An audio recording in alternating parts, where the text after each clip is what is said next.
السلام علیکم ورحمۃ اللہ وبرکاتہ۔ الحمد للہ ونستغفره ونؤمن به ونتوکل علیہ ونعوذ باللہ من شرور انفسنا ومن سیئات اعمالنا من يهده الله فلا مضل له ومن يضلله فلا هادي له ونشهد أن لا إله إلا الله وحده لا شريك له ونشهد أن محمدا عبده ورسوله أما بعد أعوذ بالله من الشيطان الرجيم بسم الله الرحمن الرحيم قل سيروا في الأرض ثم انظروا كيف كان عاقبة المكذبين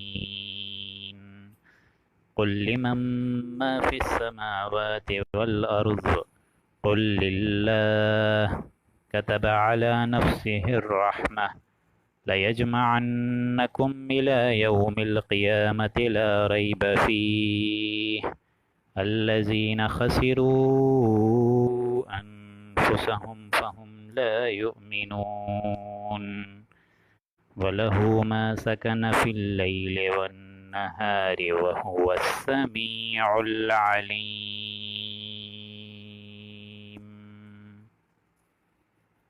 رب اشرح لي صدري ويسر لي أمري واحلل عقدة من لساني يفقهوا قولي اللهم إنك عفو كريم تحب العفو فاعف عنا اللهم لا تدع لنا في مقامنا هذا ذنبا إلا غفرته ولا هما إلا فرجته ولا كربا إلا نفسته ولا ديما إلا قضيته ولا إلا شفيته ولا رحمته برحمتك عزيز يا غفار یا رب العالمین۔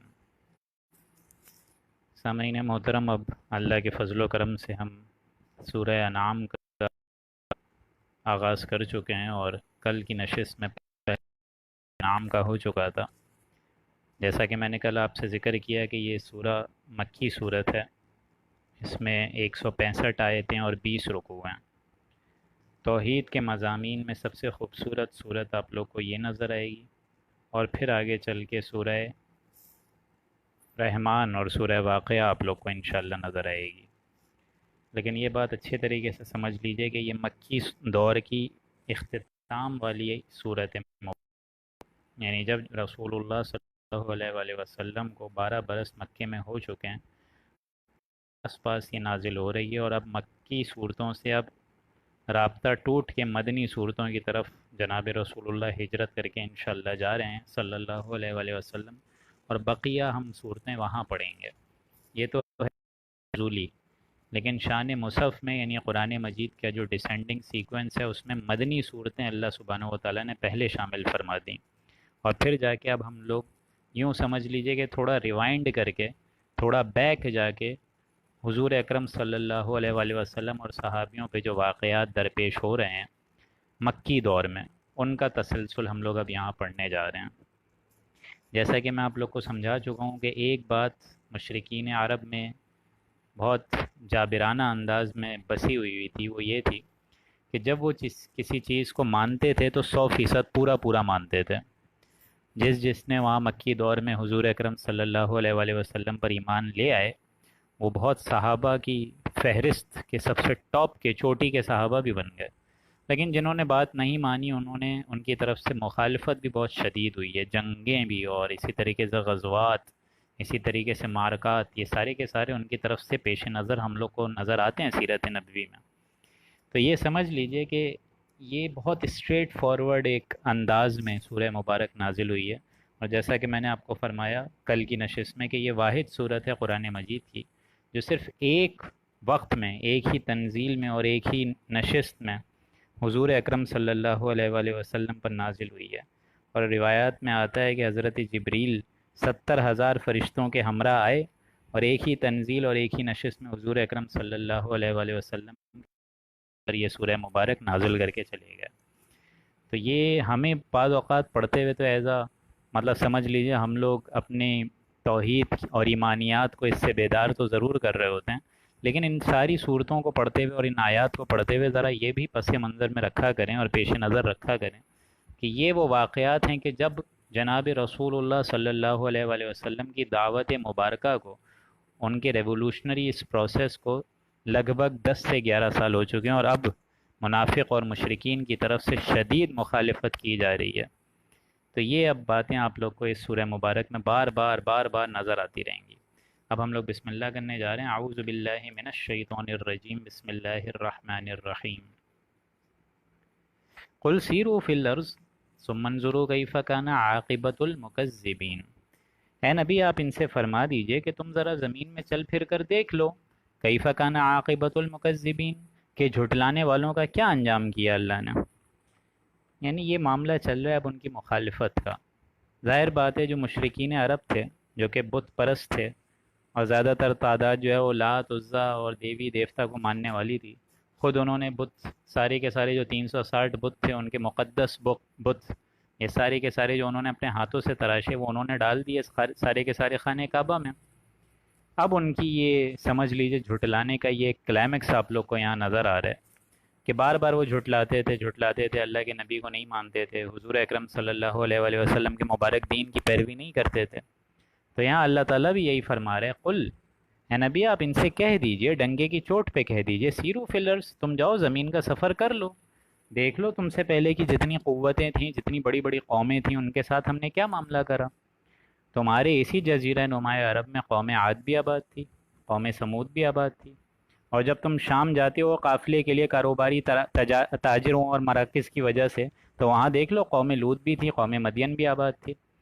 ایسی بڑی بڑی قوموں کا ہم نے کیا خطرناک انجام سے ان کو درپیش کیا ہے، ان کا کیا معاملہ کیا، ان کو نسیم منسیہ کر دیا ہے۔ فقطع دابر القوم الذین کذبوا بآیات اللہ، کہ اللہ تعالیٰ کی آیات کی جو مذاق اڑاتے ہیں، جھٹلاتے ہیں، ان کو اللہ تعالیٰ جڑ سے ہٹا دیتا ہے۔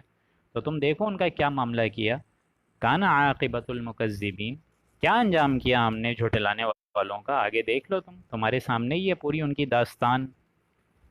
قل لمن ما فی السماوات والارض، اے نبی آپ ان سے کہہ دیجئے کہ جو کچھ آسمانوں میں اور جو کچھ زمینوں میں موجود ہے سب اسی کا ہے۔ آپ ان سے ذرا پوچھیں تو، اور یہ خود جواب دیں گے۔ جب آپ ان سے پوچھیں گے کہ کس کا ہے آسمان میں اور کس کا ہے زمین میں، وہ کیا کہیں گے؟ قل للہ، اللہ ہی کا ہے۔ یعنی جو کچھ آسمان میں جو کچھ زمین میں ہے وہ صرف اور صرف ذات باری تعالیٰ کا ہے، وہ اور کسی کا نہیں ہے۔ یہ ہے وہ سول سرچنگ کوسچن۔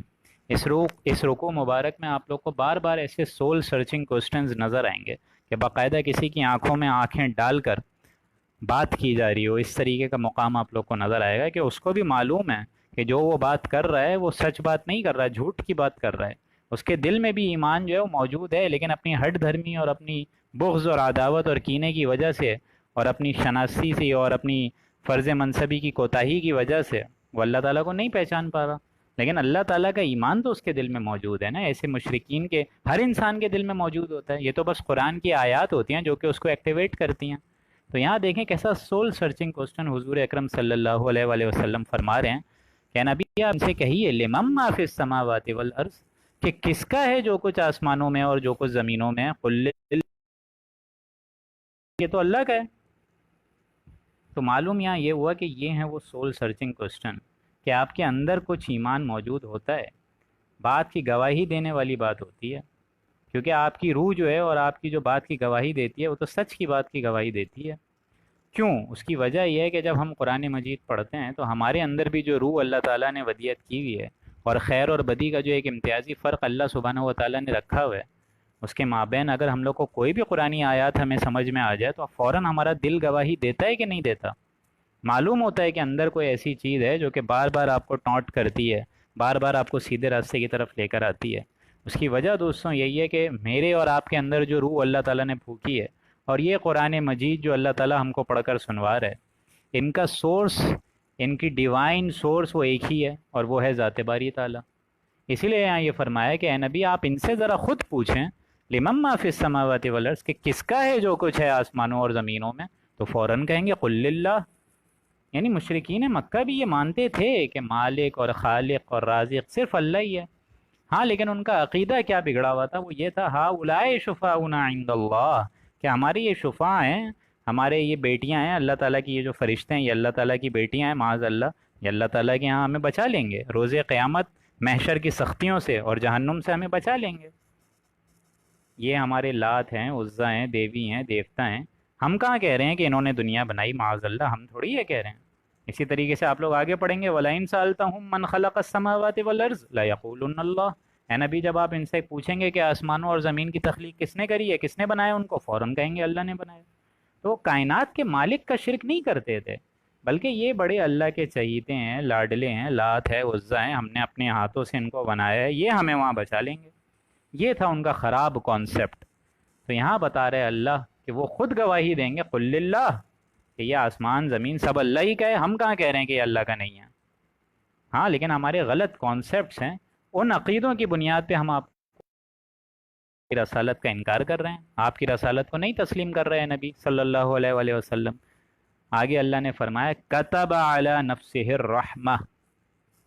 یہ قرآن مجید کا بہت خوبصورت مقام ہے دوستوں، اور اس قرآن مجید کے اس مقام اور اس آیت کو پڑھتے ہوئے بسا اوقات ایک مطلب یوں سمجھیے کہ لرزاں و ترساں والی کیفیت ہو جاتی ہے کہ ہم جتنا اپنے آپ کو گناہ گار سمجھتے ہیں، جو بھی چیزیں ہیں اور قیامت کے دن جو بھی معاملہ ہوگا، لیکن اللہ تعالیٰ کی ایک ذات باری تعالیٰ کی ایک بہت اہم خصوصیت ہے، اور وہ ہے رحمت۔ اور یہی رحمت کے بارے میں حضور اکرم صلی اللہ علیہ وآلہ وسلم نے فرمایا کہ تم میں سے کوئی شخص اپنے عمل کی بنیاد پر جنت کا مستحق نہیں بنے گا جب تک کہ اللہ کی رحمت خداوندی دستگیری نہ فرمائے، اس کا ساتھ نہ ہو، اللہ کی رحمت کا ساتھ نہ ہو، تب تک تم میں سے کوئی جنت میں نہیں جا پائے گا۔ کسی صحابی نے ڈرتے ڈرتے پوچھا ہے یا رسول اللہ کیا آپ بھی؟ اور حضور نے یہی فرمایا ہاں میں بھی نہیں جا پاؤں گا جب تک اللہ کی رحمت جو ہے وہ مجھے ڈھانپ نہ لے۔ تو اس لیے یہاں فرمایا کتب علی نفسہ الرحمہ، اللہ سبحانہ و تعالیٰ نے اپنے اوپر یہ فرض کر دیا ہے، اپنے اوپر یہ خود لازم کر لیا ہے، اپنے اوپر یہ خود لازم کر لیا ہے الرحمہ، رحمت۔ یعنی یہ اللہ تعالیٰ نے اپنے اوپر خود لازم کری ہے، ہم اپنی طرف سے کوئی چیز اس پر لازم کر کے منوا نہیں سکتے معاذ اللہ۔ کتبہ، اللہ تعالیٰ نے یہ لکھ لیا ہے، کتاب کتابہ یعنی اپنے اوپر یہ لازم کر لیا، اعلیٰ اپنے اوپر، نفسہ الرحمہ اپنی ذات میں رحمت۔ جس طرح حدیث میں بھی حضور اکرم صلی اللہ علیہ وآلہ وسلم نے فرمایا کہ اللہ تعالیٰ نے جب مخلوق کو پیدا فرمایا تو عرش پر بڑا بڑا لکھ دیا تھا ان رحمتی تغلب غضبی، یقیناً میری رحمت میرے غضب پر غالب رہے گی، بھاری رہے گی۔ لیکن یہاں یہ معاملہ سمجھنا ہوگا کہ ہمارا جو تصور روز قیامت کا بنا ہوا ہے وہ کیا ہے؟ قیامت کے دن تو ماریں پڑیں گی، سختیاں ہوں گی، قیامت کے دن جو ہے وہ تو جلایا جائے گا لوگوں کو، یہی معاملہ ہے نا ہمارے ذہنوں میں۔ نافرمانوں کے لیے تو وہ دن جو ہے وہ بہت بھاری ہوگا، تو رحمت کہاں سے آ گئی؟ لیکن یہ بات سمجھ لیجئے کہ یہ رحمت کا دن اہل ایمان کے حق میں ہوگا، اہل ایمان کے لیے یہ رحمت کا دن ہوگا۔ اور اہل ایمان میں سب سے ٹاپ میں کون ہے؟ من النبیین والصدیقین والشہداء والصالحین، جو آیت ہم لوگ پڑھ چکے ہیں پچھلی صورتوں میں، کہ وہ مقام ہے نبیوں کا، سچوں کا، شہداء کا اور صالح لوگوں کا۔ تو یہ معاملہ ہے کہ یہ جو رحمت قیامت والے دن آئے گی، یہ ان لوگوں کے لیے آئے گی جو صرف اہل ایمان ہوں گے۔ کافروں کے لیے اللہ تعالیٰ کی طرف سے اس خصوصی رحمت کا کوئی حکم وارد نہیں ہوگا، بلکہ الٹا ان کے لیے یہ دن سختی اور غضبناک اور ہولناک دن ہوگا، کہ دنیا میں تو ان کی رحمت یقیناً عام ہے، یہ بات تو اس میں کوئی شے مضمر ہے ہی نہیں، تو ایک دم ڈنکے کی چوٹ پہ بیان ہے کہ اللہ کی رحمت نے تو دنیا کی بھی تمام چیزوں کو گھیرا ہوا ہے، جس سے مومن اور کافر، نیک اور بد، فرما بردار اور نافرمان سبھی فیضیاب ہو رہے ہیں۔ اللہ تعالیٰ کسی شخص کی بھی روزی نافرمانی کی وجہ سے تو بند نہیں کرتا، اس کی رحمت کا یہ عموم صرف دنیا کی حد تک ہے، یہ نہ سمجھیں، بلکہ آخرت میں بھی اہل ایمان کے حق میں وہ دن رحمت کا ہوگا۔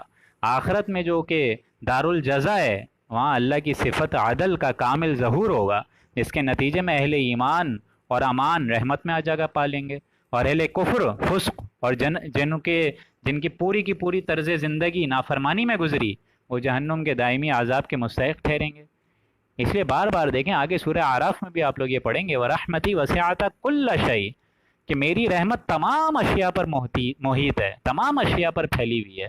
تو وہ رحمت ان لوگوں کے نام ضرور لکھوں گا جو اللہ سے ڈرتے ہیں اور زکوٰۃ دیتے ہیں اور ہماری آیات پر ایمان لاتے ہیں۔ فَسَأَكْتُبُهَا لِلَّذِينَ يَتَّقُونَ وَيُؤْتُونَ الزَّكَاةَ وَالَّذِينَ هُمْ بِآيَاتِنَا يُؤْمِنُونَ، یہ سورہ اعراف کی آیت نمبر 156 ہے۔ تو یہ بات سمجھ لیجئے کہ یہ دن کافروں کے لیے بڑا سخت ہوگا، لیکن اللہ سبحانہ و تعالیٰ سے دعا ہے، ہم تو دعا ہی کر سکتے ہیں کہ یہ دن جو اللہ تعالیٰ ہم لوگ کو جمع کرے، اللہ تعالیٰ وہ ہمارے لیے باعث رحمت بنائے، باعث جزا عطا فرمائے، باعث جنت کے حصول کا دائمی اور آخروی ذریعہ بنائے۔ کتب علی نفسہ الرحمہ، اللہ تعالیٰ نے اپنے اوپر یہ لازم کر لیا ہے، فرض کر لیا ہے، اپنے اوپر یہ خود لازم کر لیا ہے، الرحمہ، اپنی ذات میں رحمت۔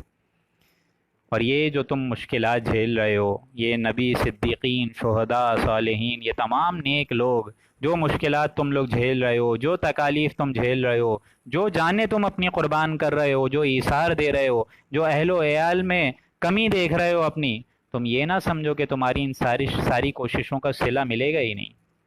تمہاری ان ساری کوششوں کا بھرپور صلہ ملے گا اس رحمت والے دن۔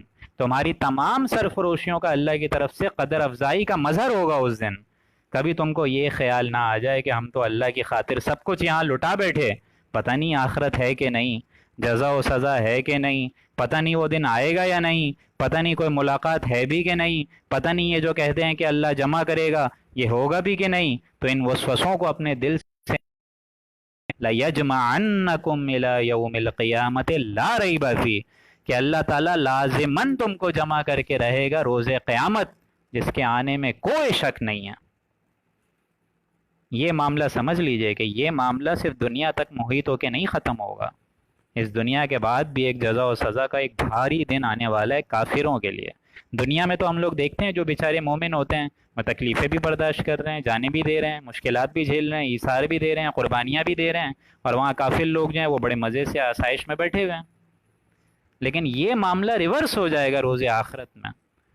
ان تمام اہل ایمان اور ہمارے صابر بندوں کو اللہ تعالیٰ آسانی اور رحمت کے دائرے میں رکھے گا روز قیامت میں، لیکن کافروں کے لیے وہ دن انتہائی تکلیف دہ ثابت ہوگا۔ جس طرح حدیث میں بھی آتا ہے کہ دنیا کافر کے لیے جنت ہے اور مومن کے لیے قید خانہ ہے۔ یہاں اس مومن کی روح جو ہے اللہ کی طرف سے آ کے اس حیوانی جسم کے اندر قیام پذیر ہو جاتی ہے۔ ہاں جب یہ مر جاتا ہے واپس یہ روح انا للہ و انا الیہ راجعون، واپس یہ روح اللہ کی طرف چلے آتی ہے۔ کافر کی یہ پہچان کہ آفاق میں گم ہے، اور مومن کی یہ پہچان کہ گم ہے اس میں آفاق، اس میں آفاق گم ہوتا ہے پورا کا پورا۔ لَيَجْمَعَنَّكُمْ، اللہ لازماً جمع کرے گا، إِلَى يَوْمِ الْقِيَامَةِ لَا رَيْبَ فِيهِ، اس بڑے بھاری دن کے ہونے میں جو کہ روز قیامت ہے، جس کے آنے میں کوئی شک نہیں ہے۔ الَّذِينَ خَسِرُوا أَنفُسَهُمْ فَهُمْ لَا يُؤْمِنُونَ، ہاں جن لوگوں نے اپنے آپ کو ضائع میں کر دیا، جو ایمان ہی نہیں لائے، فَهُمْ لَا يُؤْمِنُونَ، تو وہ کبھی ایمان نہیں لائیں گے، انہوں نے اپنے آپ کو ضائع کر دیا۔ یعنی دنیا تو ہم نے ان کو اس لیے دی تھی کہ اللہ کو پہچانیں، اللہ کے رسول کو پہچانیں، اللہ کی شریعت کے مطابق اپنی زندگی کا دستور ڈالیں۔ حضور اکرم صلی اللہ علیہ وآلہ وسلم نے جس طرح اپنا تن من دھن مبارک لگایا اس دین کی خدمت کے لیے اور اس کو قائم کرنے کے لیے، اس کا ایٹ لیسٹ 2%، 10% تو کوئی نہ کوئی عکس ہوتا، لیکن انہوں نے اپنے آپ کو بیچے رکھا۔ الذین خسروا، جن لوگوں نے اپنے آپ کو ضائع کر دیا۔ یہ ٹائم ہی تو تمہارا سب سے بڑا ایسٹ ہے، اسی میں تو تم نے بنانی ہے اپنی دنیا اور آخرت، اسی میں ہی اگر تم دنیا میں ہی لگ جاؤ گے، آخرت کے حصول کی کوئی فکر ہی نہیں ہے۔ میں یہ نہیں کہہ رہا ہوں کہ دنیا نہ بناؤ، دنیا بھی بناؤ، لیکن اصل عموم جو رکھو وہ آخرت کو پیش نظر رکھو۔ الذین خسروا، جن لوگوں نے اپنے آپ کو ضائع کر دیا، یہیں کی چمک، یہیں کی زینت، یہیں کی عیش و عشرت، یہیں اہل و عیال میں زیادتی، یہ ساری چیزیں دیکھتے رہے، فہم لا یؤمنون، وہ ایمان نہیں لائیں گے۔ وَلَهُ مَا سَكَنَ فِي اللَّيْلِ وَالنَّهَارِ، اور اللہ ہی کے لیے ہے وہ سب کچھ جو کہ راتوں میں ہے اور جو کہ دن میں ہے۔ یعنی جو کچھ چیزیں ہیں جو کہ ساکت رہ جاتی ہیں رات میں اور جو متحرک ہو جاتی ہیں دن میں، جو رات کے وقت سکون پکڑتا ہے اور جو دن میں اجالا ہوتا ہے، یعنی رات اور دن کا تمام نظام شمسی اللہ ہی کی وجہ سے قائم و دائم ہے۔ وَهُوَ السَّمِيعُ الْعَلِيمُ، اور وہی اللہ ہے بڑے سننے والا اور بہت علم رکھنے والا۔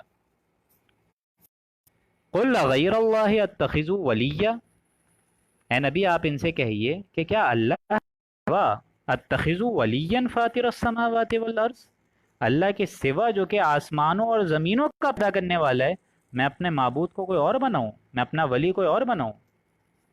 کیا اللہ کے علاوہ میں اپنا کوئی کارساز اور بناؤں؟ اب دیکھیں یہ وہی اگین سول سرچنگ کوسچن ہے، جس طرح کسی کی نگاہ میں نگاہ ڈال کے پوچھنا پڑے کسی کو کہ تم کو بھی معلوم ہے کہ اللہ تعالیٰ معبود برحق ہے، تو کیا اس کو بھی میں چھوڑ کر اپنا کارساز کسی اور کو بناؤں؟ کسی اور کو چھوڑ کر اپنا دوست بناؤں، اللہ کو چھوڑ کر اپنا دوست کسی اور کو بناؤں، اللہ کو چھوڑ کر اپنا ولی کسی اور کو بناؤں، کسی اور کو پشت پناہ بناؤں، کسی اور کو محبوب بناؤں، حالانکہ حال تو یہ ہے فاطر السماوات والارض، حالانکہ وہ تو پیدا کرنے والا ہے تمام جہان والوں میں سے، تمام آسمان اور زمین والوں کا۔ یعنی جو کچھ آسمان میں اللہ تعالیٰ نے 7 آسمان بنائے، 7 زمین بنائے، جب اللہ تعالیٰ اتنی پاورفل کریشن بنا سکتا ہے تو اس کو چھوڑ کر میں کسی اور کو اپنا ولی بہت اگر بنا دوں تو یہ تو بہت گھاٹے کا سودا رہے گا۔ تو اپنا محبوب، اپنا مطلوب، لا محبوب الا اللہ، لا مطلوب الا اللہ، لا مقصود الا اللہ، اللہ کے علاوہ میں اپنا محبوب، مطلوب اور مقصود کیوں کسی اور کو بناؤں؟ پھر کیوں انسان جو ہے کسی اور کے آگے اپنا ہاتھ جو ہے وہ پیش کر دے، اپنی غیرت اور اپنی نفس کی غیرت کو آگے کسی اور کے آگے ملامت کے انداز میں پیش کر دے؟ اتخذوا ولیا فاطر السماوات والارض، حالانکہ وہ تو پیدا کرنے والا ہے تمام آسمان اور زمینوں کا۔ وَهُوَ يُطْعِمُ وَلَا يُطْعِمُ، بات تو بالکل صاف، اور یہ بات تو بالکل صاف ہے کہ ان کو کوئی کھانے کو نہیں دیتا۔ اللہ تعالیٰ کو کون کھانے کو دے سکتا ہے؟ وَلَا يُطْعَمُ، اللہ ہی سب کو کھانے کو دیتا ہے، اللہ کو کوئی کھانے کو نہیں دیتا۔ یعنی تم جو اپنے بتوں کے سامنے یہ حلوے رکھتے ہو، یہ چڑھاوے پیش کرتے ہو، یہ نیازیں پیش کرتے ہو، اللہ تو اس سے پاک ہے، اللہ تو کھلاتا ہے، وہ تو رازق ہے۔ تم تو اپنے بتوں کے آگے یہ حلوے وغیرہ رکھ دیتے ہو، وہ سمجھتے تم یہ ہو کہ یہ کھائیں گے، حالانکہ اللہ کا حال کیا ہے؟ وَهُوَ يُطْعِمُ، اللہ تم کو کھانا دے رہا ہے، وَلَا يُطْعَمُ، اور وہ کھانا نہیں لیتا کسی سے۔ قُلْ إِنِّي أُمِرْتُ أَنْ أَكُونَ أَوَّلَ مَنْ أَسْلَمَ وَلَا تَكُونَنَّ مِنَ الْمُشْرِكِينَ، اے نبی آپ فرما دیجئے کہ مجھ کو یہ حکم ہوا ہے أَنْ أَكُونَ أَوَّلَ مَنْ أَسْلَمَ، کہ سب سے پہلے اسلام میں خود قبول کروں۔ کہنے والے کون؟ جناب رسول اللہ صلی اللہ علیہ وآلہ وسلم۔ تو میں اور آپ تو کسی کھاتے میں ہی نہیں ہیں اس بارے میں کہ اے مشرکین، تم یہ جو سمجھ رہے ہو کہ میں بھی اللہ کی جو عبادت کر رہا ہوں، میرا معاملہ بھی اللہ کی طرف سے اسٹریٹ فارورڈ ہے، تم یہ نہ سمجھو کہ میں تمہیں جس طرح متنبع کر رہا ہوں آخرت کے معاملے میں تو میں خود آخرت سے معاذ اللہ بری الذمہ ہوں۔ نہیں، حضور یہاں خود فرما رہے ہیں انی امرتو، کہ بے شک مجھے یہ خود حکم دیا ہے ان اکون اول من اسلم، کہ سب سے پہلے اسلام دین حق میں قبول کروں، سب سے آگے اس اسلام کے آگے میں خود اپنی گردن کو جھکا دوں، گردن مبارک کو۔ ولا تکونن من المشرکین، اور تم مشرکوں میں سے ہرگز نہیں ہو جایا کرو۔ یعنی میں بھی اس سے مستثنا نہیں ہوں، مجھے بھی اندیشہ ہوتا ہے۔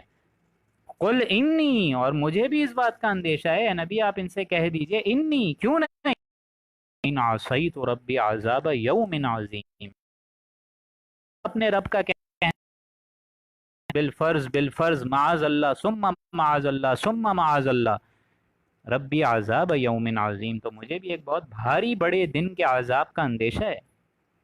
یعنی میں بھی اس سے مستثنا نہیں ہوں، میں بھی اس میں کوئی ایکسیپشن کا معاملہ نہیں رکھتا۔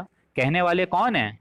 جناب رسول اللہ صلی اللہ علیہ وآلہ وسلم، بندہ ہوں، محمد عبدہ و رسولہ، جیسے تم سے کہہ رہا ہوں کہ اللہ کی بندگی کرو، جیسے تم سے کہہ رہا ہوں کہ اللہ کی فرما برداری کرو، ویسے ہی مجھے بھی کرنی ہے، اور جیسے تم کو کہہ رہا ہوں کہ نافرمانی کرو گے تو پکڑے جاؤ گے، تو بالفرض بالفرض بالفرض معاذ اللہ ثم معاذ اللہ، اگر میں بھی نافرمانی کرتا ہوں تو میں بھی اپنے پروردگار کے ہاں جواب دہ ہو جاؤں گا۔ تو جو میں اپنے آپ کو کہہ رہا ہوں وہی تو تمہیں کہہ رہا ہوں، اس میں کون سی راکٹ سائنس ہے؟ کون سا اس میں آسمان ٹوٹ پڑا؟ جس طرح حضور جمعے کے خطبے میں بھی کہتے تھے کہ اے لوگوں، میں تمہیں بھی کہتا ہوں کہ اپنے نفسوں کو تقوی کا حکم دو، اور میں اپنی جان کو بھی کہتا ہوں، اپنے نفس کو بھی کہتا ہوں کہ تقوی پہ قائم رہو۔ تو یہ معاملہ ہوتا ہے لیڈر کا۔ قل انی اخاف ان عصیت ربی عذاب یوم عظیم، اے نبی آپ ان سے کہہ دیجئے کہ اگر میں اپنے رب کا کہنا نہ مانوں تو مجھے بھی ایک بہت بڑے بھاری دن کے عذاب کا اندیشہ ہے۔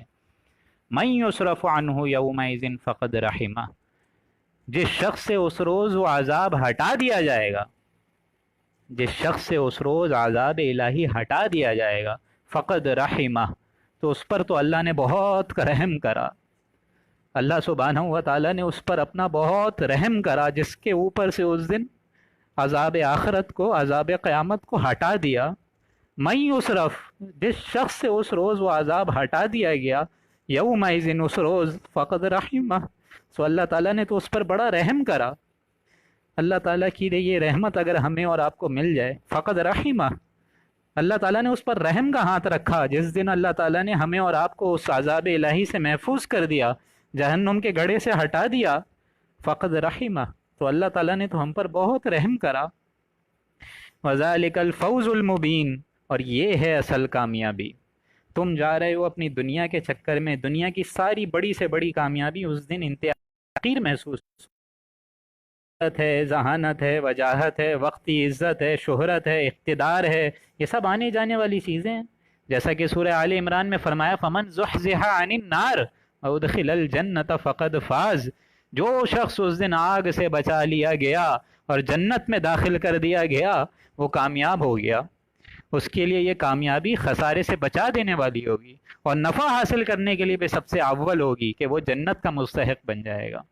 من یصرف عنہ، جس شخص سے اس روز وہ عذاب الہی ہٹا لیا گیا، یومئذ فقد رحمہ، تو اللہ نے تو اس پر بڑا رحم کر دیا۔ اللہ تعالیٰ اس رحمت پہ ہمیں بھی ڈال دے۔ وذالک الفوز المبین، اور یہ بہت بڑی کامیابی ہوگی اس دن۔ تم اپنی دنیاوی کامیابیوں کو کچھ نہ سمجھو۔ وَإِن يَمْسَسْكَ اللَّهُ بِضُرٍّ فَلَا كَاشِفَ لَهُ إِلَّا هُوَ، اور اگر تم کو اللہ تعالیٰ کوئی تکلیف پہنچا دے، فَلَا كَاشِفَ لَهُ إِلَّا هُوَ، تو اس کا دور کر دینے والا اللہ،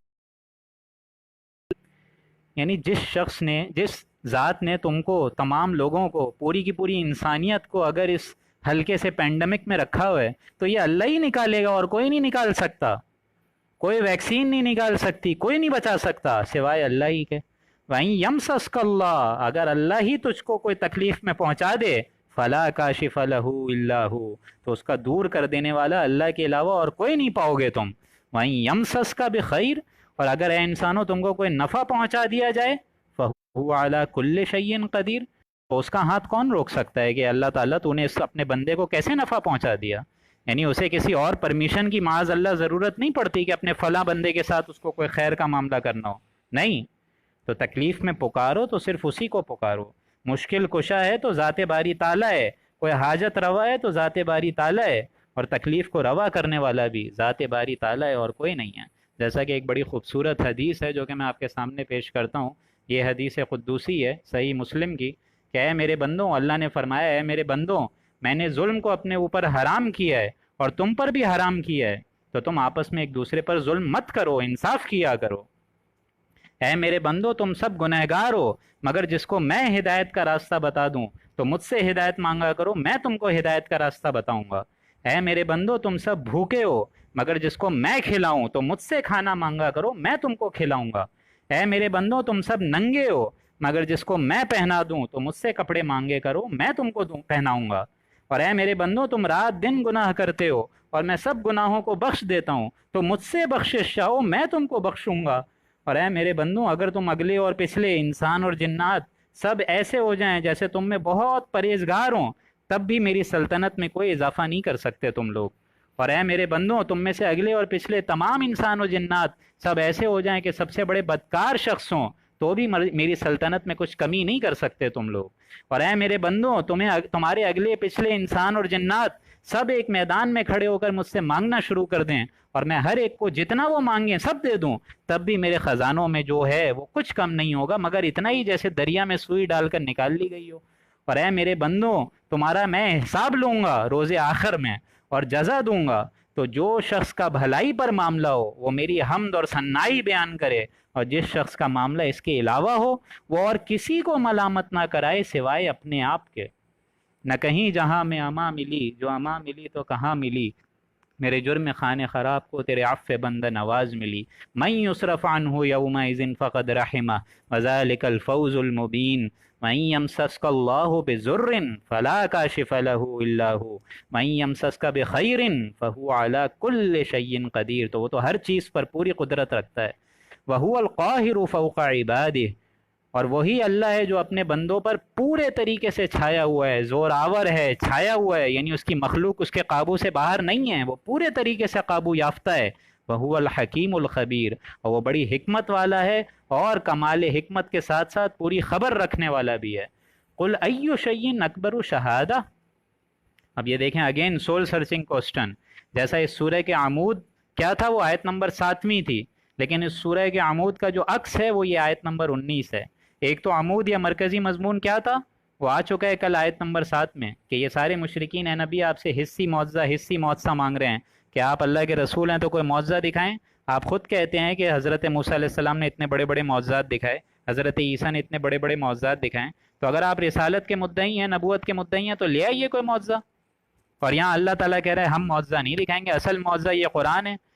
اے نبی، ہم نے یہ قرآن آپ پر اتار دیا، آپ اس کے ذریعے تبشیر کریں، انذار کریں، دعوت دیں. جو طالب ہدایت ہے اور جو طالب حق ہے وہ خود ہدایت پالے گا، اس کو یہ قرآن مجید خود آٹومیٹک اپنی طرف بلا لے گا، کھینچ لے گا.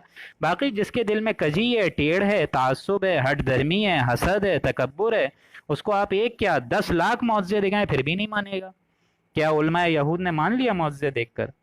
کیا حضرت عیسیٰ علیہ السلام کے بڑے بڑے معجزات، خلق حیات کے معجزات اور احیاء موتا کے معجزات، یعنی گارے کا پرندہ اس کو بنایا اور پھونک ماری اور وہ زندہ ہو گیا، یہ تو گویا کہ ایکسکلوزیو افعال تو اللہ کے ہیں.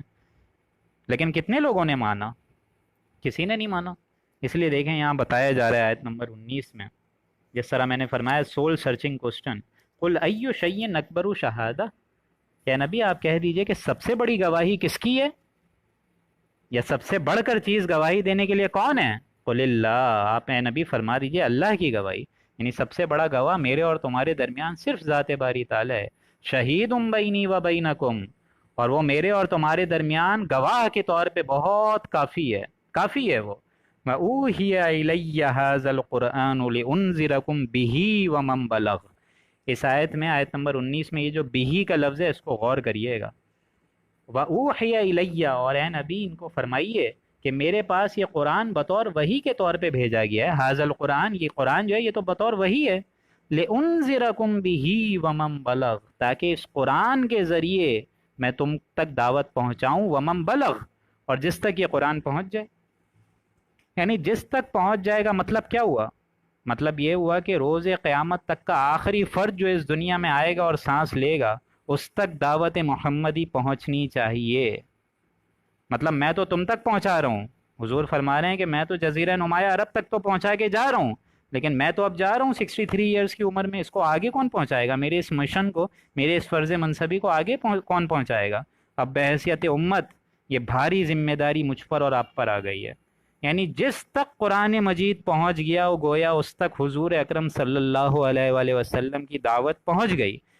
اب آپ سوچئے ذرا کہ ہمارے اوپر کتنی بڑی ایک بھاری رسپانسبلٹی ہے، اور کتنے مزے سے ہم اس رسپانسبلٹی کو پسے پشت رکھتے ہیں، پیٹھ کے پیچھے پھینک دیتے ہیں.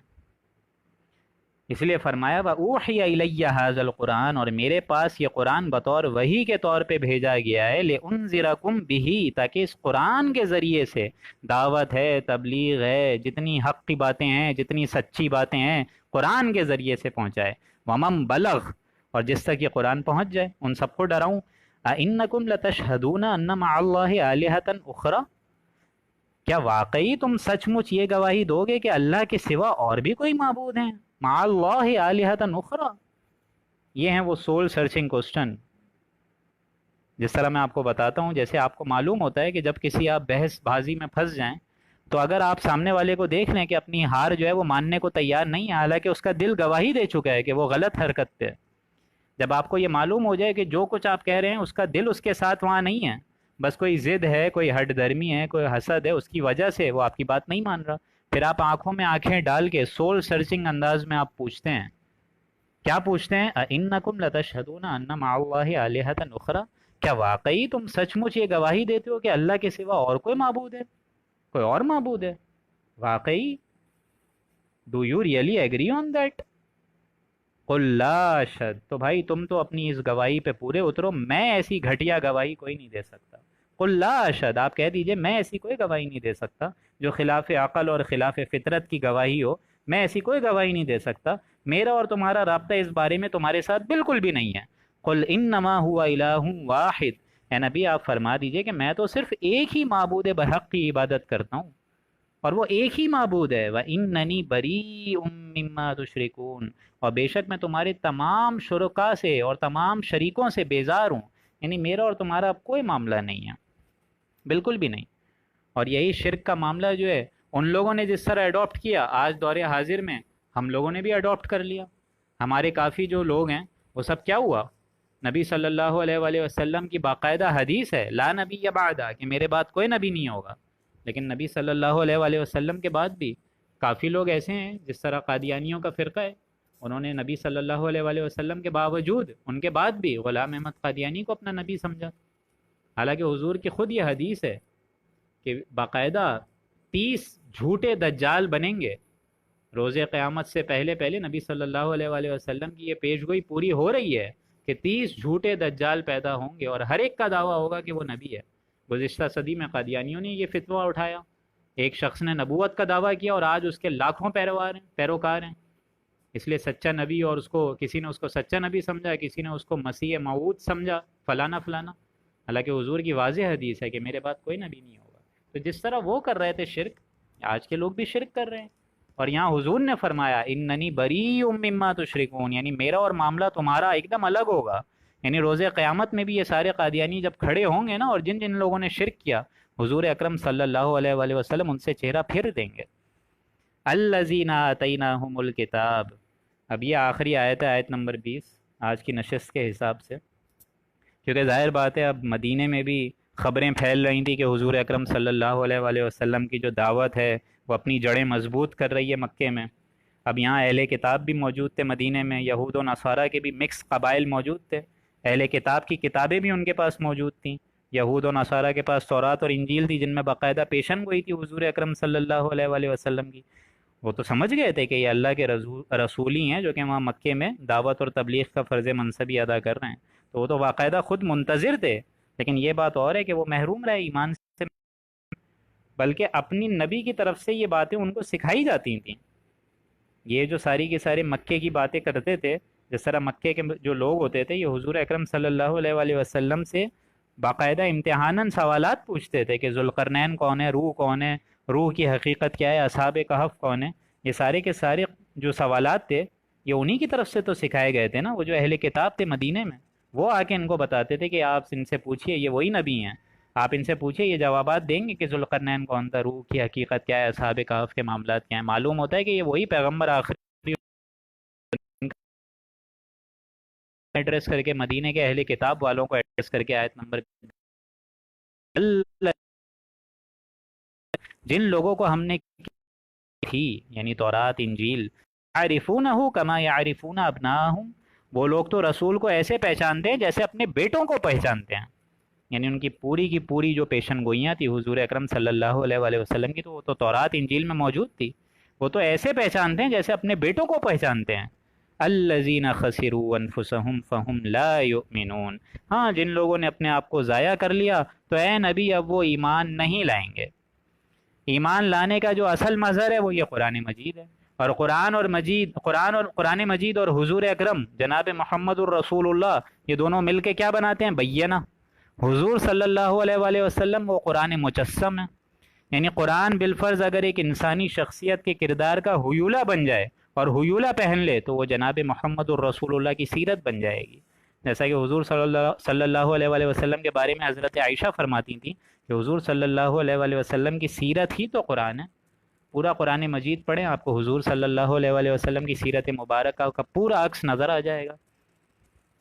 لیکن الذین خسروا، جو لوگوں نے اپنے آپ کو ضائع کر دیا، خسارے میں رہے، انفسہم، اپنی جانوں کو ہلاک کر دیا، فہم لا یؤمنون، تو وہ ہرگز اب ایمان نہیں لائیں گے۔ اے نبی آپ ایک کیا لاکھوں معجزات دکھا دیجئے، پھر بھی وہ ہرگز ایمان نہیں لے کر آئیں گے۔ تو یہاں اللہ کے فضل و کرم سے 20 آیات پر مشتمل اور آج کی نشست کے حساب سے 10 آیات پر مشتمل یہ قرآن مجید کا دوسرا رکوع سورہ انعام کا مکمل ہو گیا۔ اب اللہ کے فضل و کرم سے ایک حدیث آپ کو ڈاکٹر ماہین جو ہے وہ آج کی نشست کے حساب سے انشاءاللہ سنائیں گی، جو کہ آج توحید کا اصل مضمون آپ کے سامنے پیش رفت رکھیں گی۔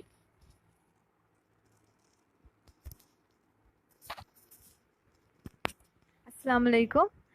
ایک حدیث میں اس مضمون کو اس طرح بیان کیا گیا ہے، رسول اللہ صلی اللہ علیہ وسلم نے یہ دعا فرمائی، اللہم لا مانع لما اعطیت ولا معطی لما منعت ولا ينفع ذا الجد منک الجد، جس کو تو دے اس کو کوئی روکنے والا نہیں، اور جس سے تو روک لے اس کو کوئی دینے والا نہیں، اور کسی صاحب حیثیت کو اس کی حیثیت تیرے مقابلے میں نفع نہیں پہنچا سکتی۔ نبی صلی اللہ علیہ وسلم ہم ہر نماز کے بعد یہ دعا پڑھا کرتے تھے، تو یہ اس دعا کو پڑھیے اور اپنے ایمان کو تازہ کیجیے۔ جزاکم اللہ خیرا۔ اللہ تعالی ہم لوگوں کو پڑھنے سننے اور عمل کرنے کی توفیق عطا فرمائے، اور انشاءاللہ العزیز کل جو کہ توحید کے اہم مضامین کو کور کرے گا انشاءاللہ کل بیان ہوگا۔ بارک اللہ لنا ولکم فی القرآن العظیم ونفعنی وإیاکم بالآیاتہ والذکر الحکیم۔ صدق اللہ العظیم۔